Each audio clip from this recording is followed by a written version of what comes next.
A rendőrök a gyilkosság helyszínét őrzik. A belügyi szervek munkatársai attól tartanak, hogy a feltételezett elkövető visszatérhet a tetthelyre. Ahogy az mögöttem is látható, még mindig tárva nyitva áll annak a háznak a kapuja, ahol megölték Matija Petrovicsot. 5 gyereket hagyott maga után. A Molly Branko Radicevic utcában nyitott kapuk fogadták stábunkat. A portán és a házban az áldozat családtagjai várták kameráinkat. A nappali falán vérnyomok.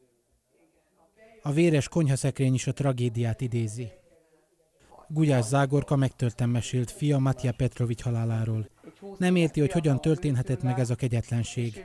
A gyilkosság vasárnap este 7:30 után történt. A feltételezett elkövető, a 49 éves Bane Jovanovics pisztollyal rontott a szobába. 4 személyt meglőtt.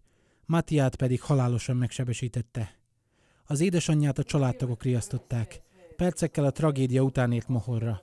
A padlón fekvő fiát nem tudta megmenteni. Rögtön odaszaladtam, hogy nyújtsak neki elsősegélyt. Az volt az első, hogy megfogtam a nyakát, láttam, hogy a szívdobogás már nem volt egyáltalán. Akartam adni neki mesterséges lélegzést, nem bírtam adni neki, mert a szájából bugyburékolt a vér, ömlött a vér. 5 árván maradt gyermek gyászolja az édesapját.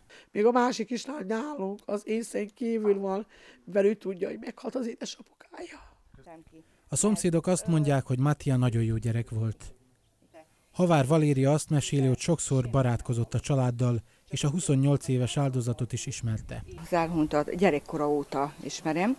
A lányomnak volt osztálytársa, utána ők idejöttek a szomszédba lakni, mi nekünk soha problémánk velük nem volt. A gyászoló anya gyertyát gyújtott elhunyt fia emlékére. A rendőrség helyszínre vezényelt képviselői nem kívántak nyilatkozni. Azt azonban lencse végre kaptuk, hogy az áldozat testvérének a házát is őrzi a rendőrség.